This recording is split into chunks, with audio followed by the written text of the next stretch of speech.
Bien, pues continuamos con este discurso de las adicciones que se me hace bastante interesante porque no hay mucha divulgación de esto. Obvio, si uno se mete a internet y le busca, bueno, pues sí va a encontrar, pero una divulgación como tal con alguna institución o alguien que tenga la intención de estarlo hablando es un poco complejo, pero vamos a continuar ahora y aprovechando que ya expliqué cuáles son los problemas de base neurológica. Cuando el equilibrio químico del cerebro deja de funcionar adecuadamente o por herencia de nacimiento no está funcionando bien, pues el individuo tiene la tendencia a automedicarse, literalmente automedicarse de manera inconsciente, pero se está automedicando. Entonces, para entrar en esta línea, habíamos dicho, di un ejemplo cuando estaba hablando de marihuana, que si una persona tenía mucha depresión, una depresión crónica, una enfermedad de depresión como tal, y consumía marihuana, pues no le iba a caer bien, no le iba a sentar. ¿Por qué? Porque si está deprimido y consume una sustancia todavía más depresora, pues entonces se encuentra en un verdadero problema.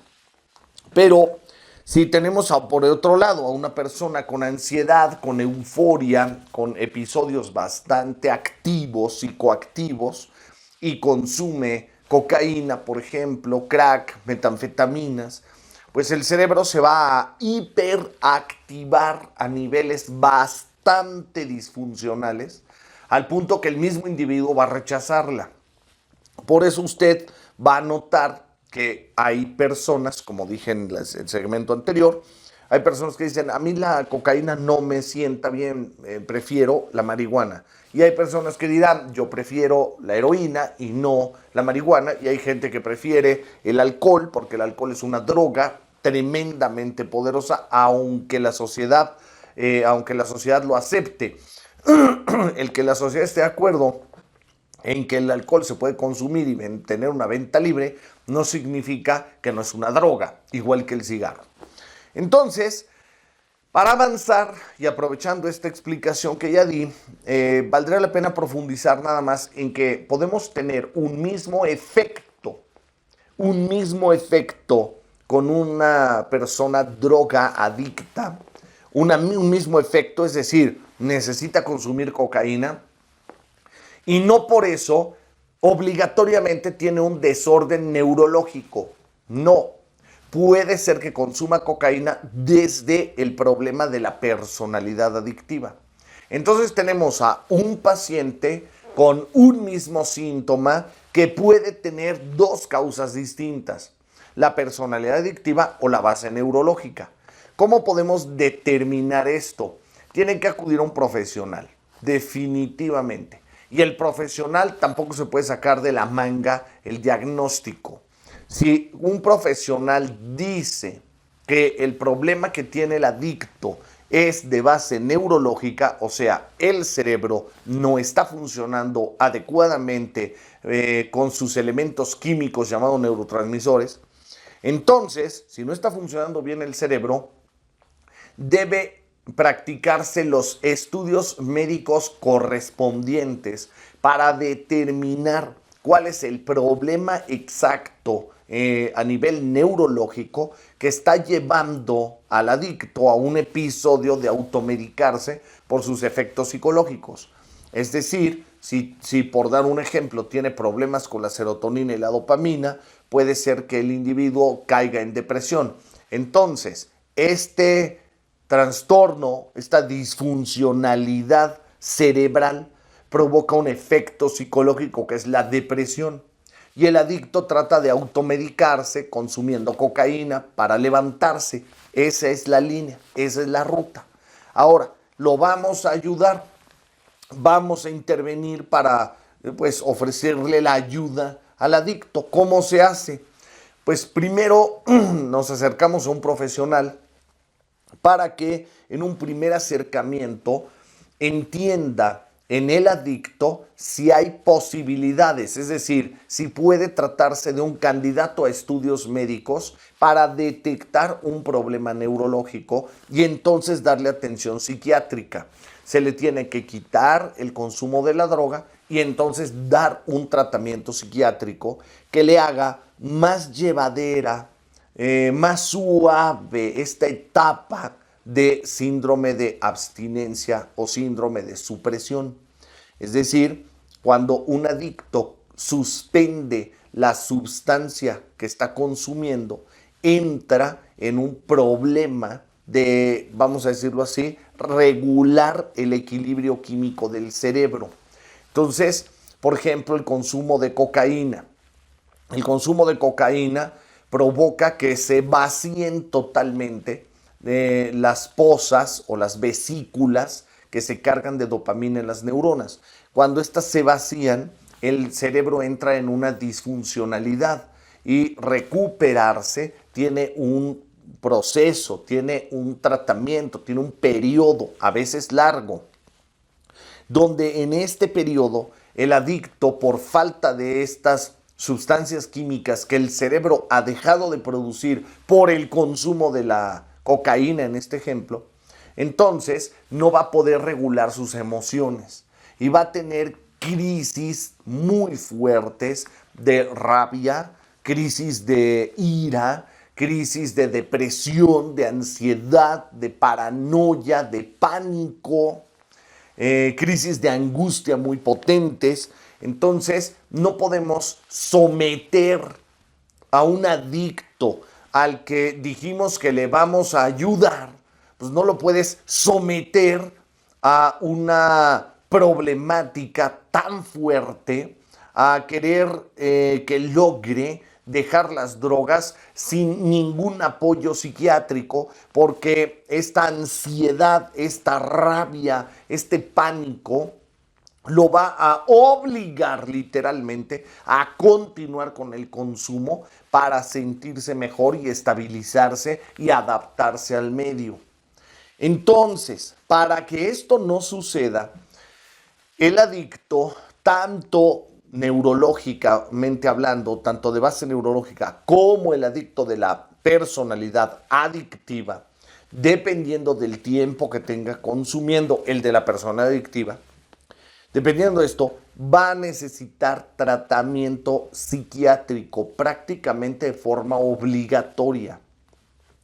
Si no se le da el tratamiento psiquiátrico, las crisis de abstinencia son tan fuertes y además en un cerebro tan desequilibrado químicamente que no se va a poder contener, no va a poder. Y entonces tenemos al peso de la familia diciéndole: eres un irresponsable, deja de consumir, no es posible que continúes llevándote entre las patas a la familia. Entonces empiezan los regaños, las exigencias, los reproches, el pleito, la disfuncionalidad familiar, que lo único que va a hacer es provocar mayor necesidad de fuga. ¿Recuerda que ya lo hablamos? Mayor necesidad de fugarse de ese entorno disfuncional, de ese entorno adverso. Y esto, sumado a la crisis de abstinencia, al síndrome de abstinencia o supresión, que es este desequilibrio químico neurológico, entonces el individuo se va a ver obligado a consumir, obligado a fugarse de esos niveles de sufrimiento.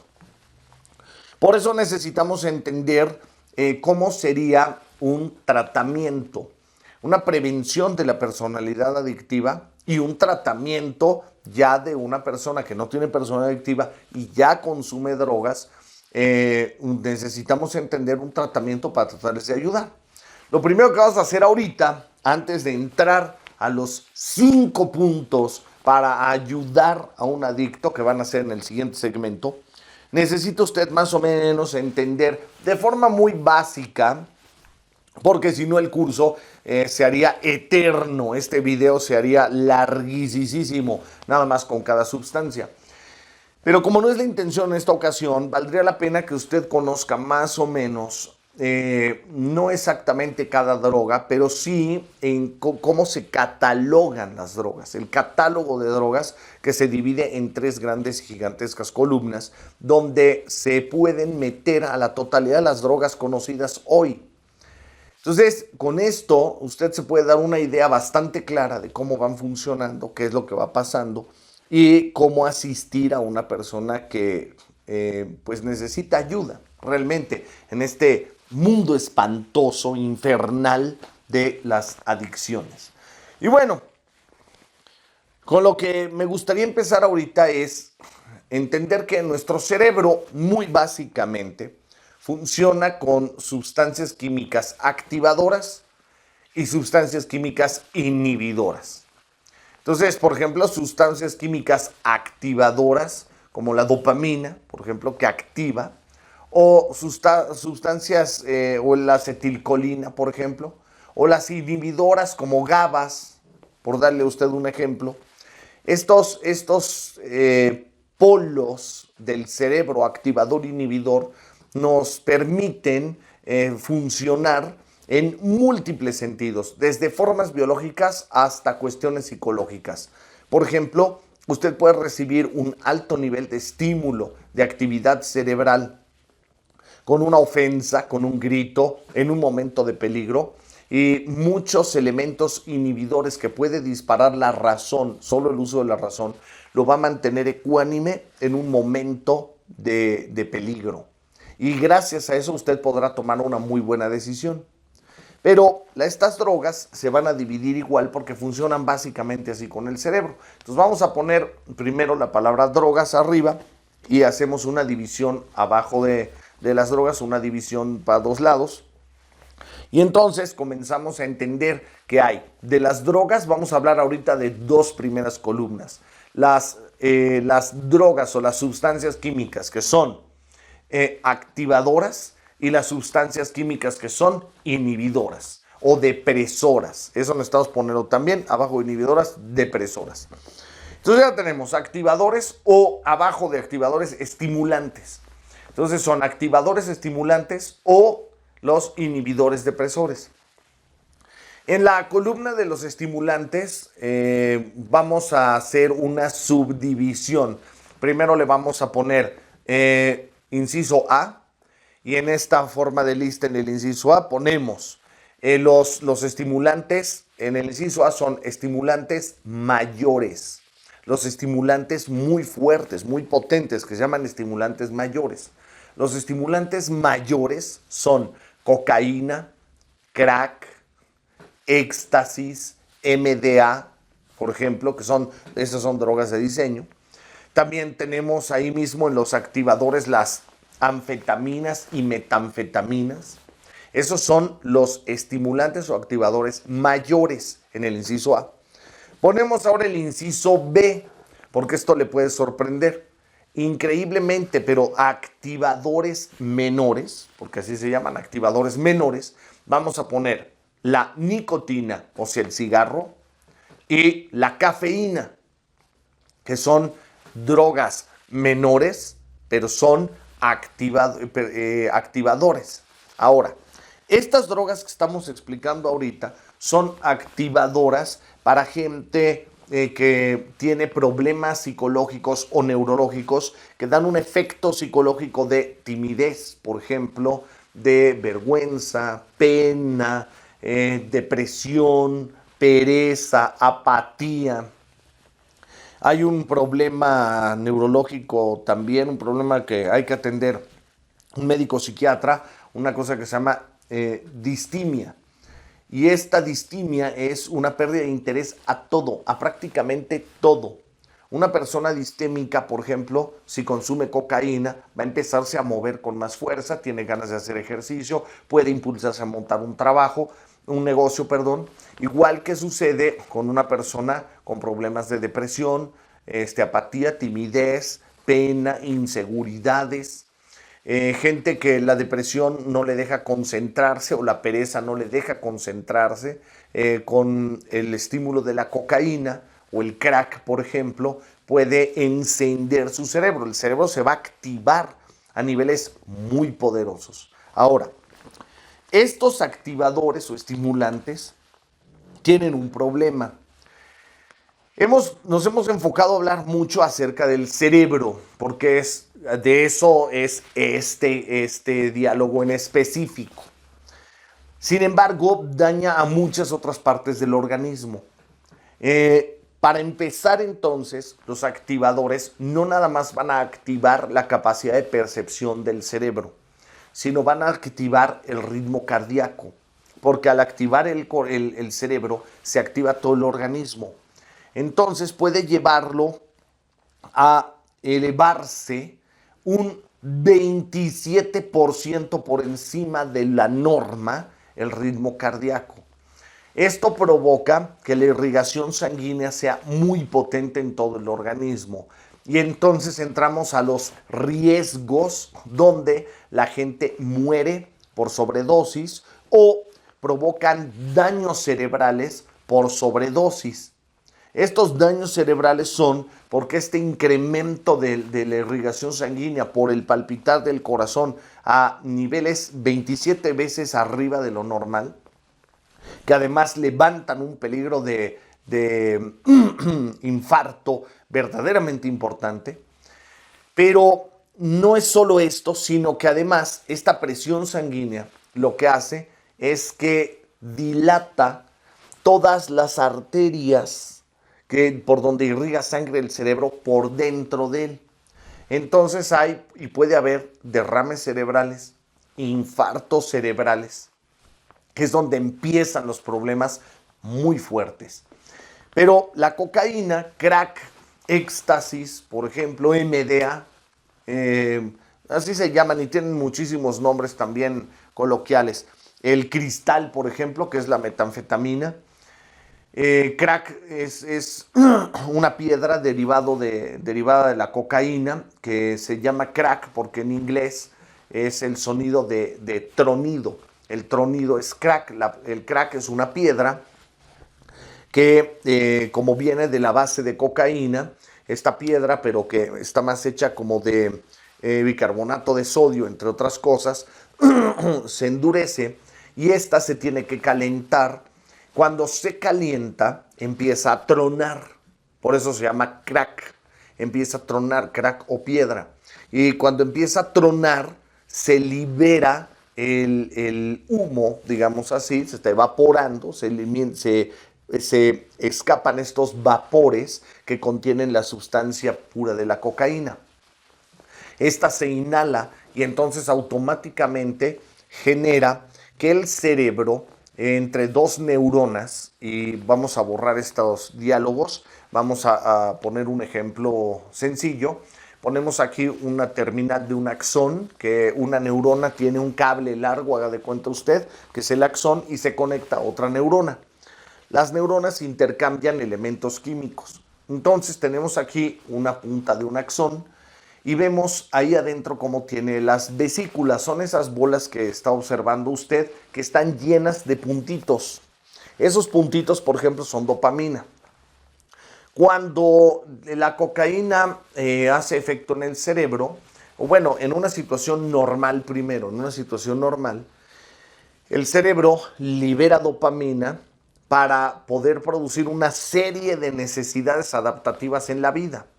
La dopamina, por ejemplo, nos mantiene con un cierto tono muscular, nos mantiene siendo precisos en los movimientos, con buenos niveles de alegría, de fortaleza, de coraje para la vida.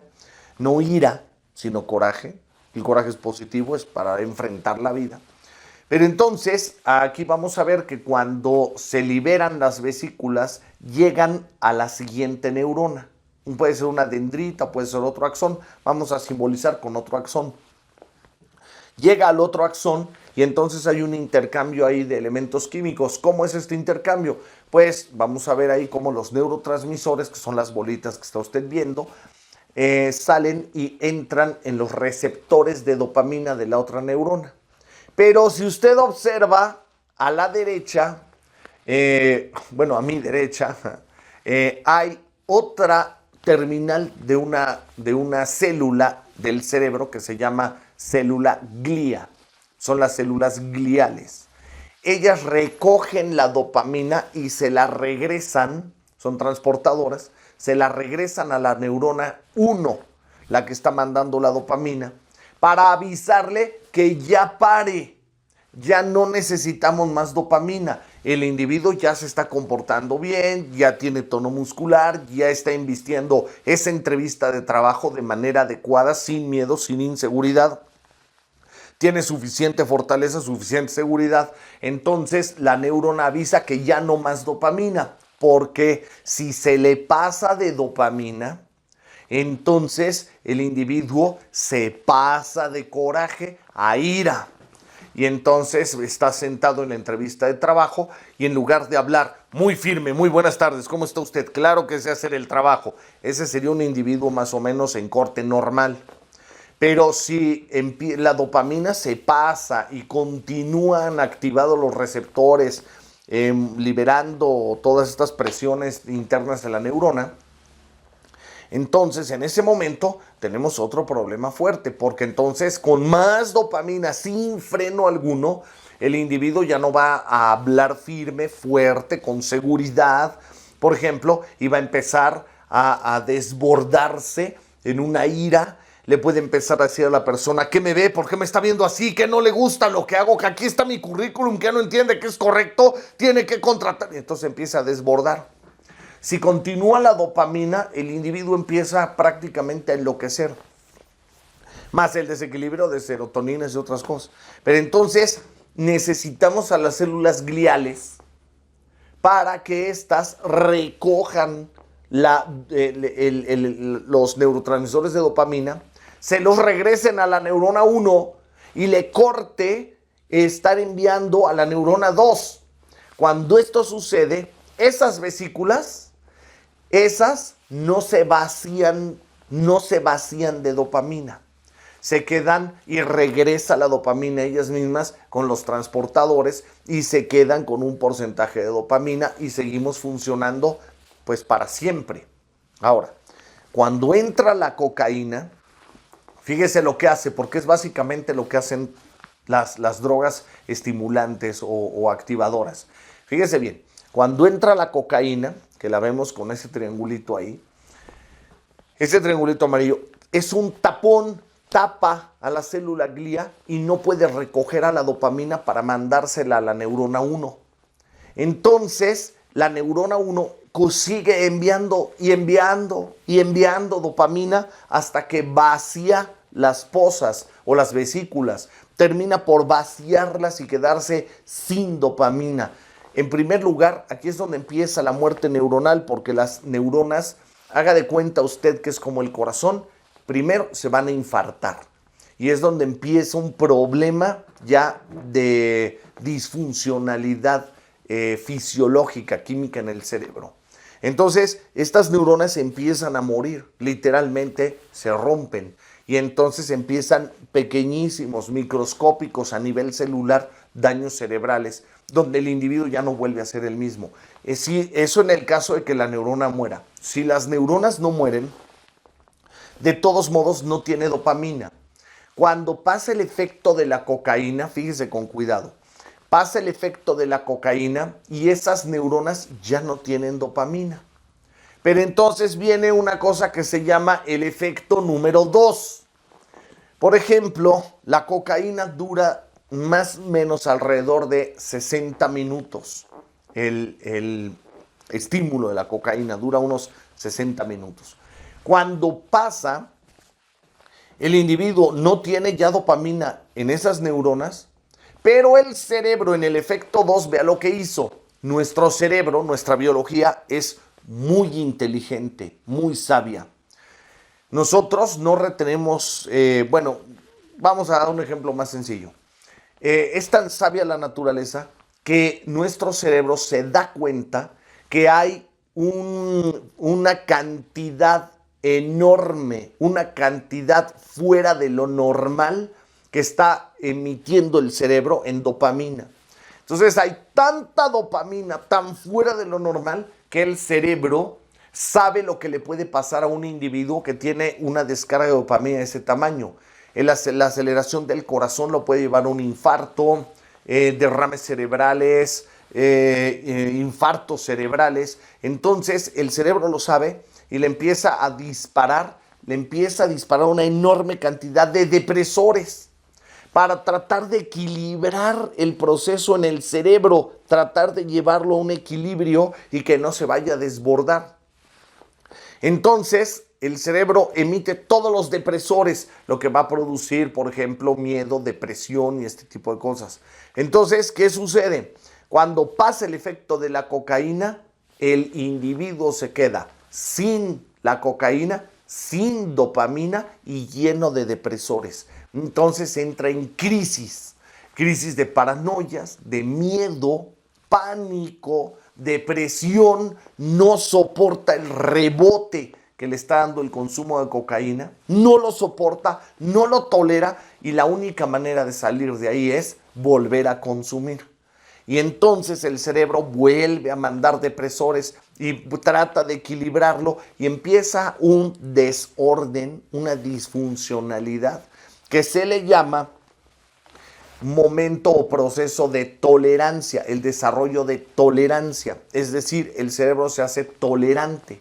Si antes con una grapa sentía muchísimo placer el individuo, pues con los depresores y con el esfuerzo del cerebro por regular y equilibrar eso, ahora una grapa que es o una línea que es el nombre vulgar que se le da a la dosis que consume una persona de cocaína, una línea, una grapa.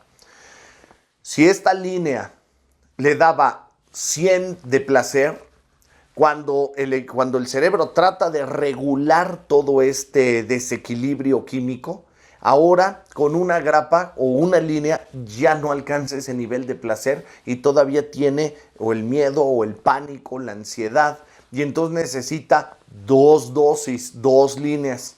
Entonces el cerebro vuelve a empujar para regular. Entonces necesitará 3 líneas y empieza este problema, como habíamos dicho, ya no de uso de la cocaína, sino de dependencia. Perdón, no de abuso, sino de dependencia. Es un individuo que ya no puede estar bien consigo mismo, es un individuo que ya no puede vivir sin la cocaína, es un individuo que ya depende de la cocaína para poder manejar, para ir a trabajar, para estar en una fiesta, para poderse mantener adaptado a su círculo o medio social. Esto es una catástrofe, es una verdadera pena. Esto es lo que pasa con todos estos estimulantes. Básicamente tienen pequeñas variantes, pero en base, esto es lo que sucede con los activadores o estimulantes. Vea usted, voy a un ritmo de video, vea usted 2 o 3 veces el video, repáselo, porque de esta forma va a acabar entendiendo perfectamente bien este fenómeno del rebote, del placer, de la curva de tolerancia que se va generando, donde nuestro cerebro lucha por mantener un equilibrio y el individuo lo rompe con el consumo de las sustancias. Lo mismo va a ser para el éxtasis. El éxtasis es tremendo. Vamos a ver unas imágenes de éxtasis para que vea usted lo que le pasa al tejido nervioso central, al tejido cerebral, a las neuronas. Vea esta imagen. Esta es una fotografía de las neuronas en una red neuronal, un bosque neuronal en una persona normal. Se llama control. Y ahora vea esta imagen y los agujeros que está usted observando son las lesiones, la disolvencia, se licúan las neuronas. Se llama proceso de licuefacción. Entonces, literalmente se disuelven las neuronas por las sustancias. Esto, por ejemplo, también lo hacen los solventes, los cementos y demás. Pero ahorita hablando de estimulantes, ahorita nada más hablando de estimulantes, tenemos esto con crack o piedra, metanfetaminas o cristal, cocaína, por dar algunos ejemplos, anfetaminas en las mayores y en las menores tenemos lo que habíamos dicho, nicotina y cafeína. Hasta aquí hablamos de estos. En el siguiente segmento hablamos de los depresores, los alucinógenos y le voy a dar tips para atención a gente que ya consume y también, lo más importante, la prevención. Regresamos.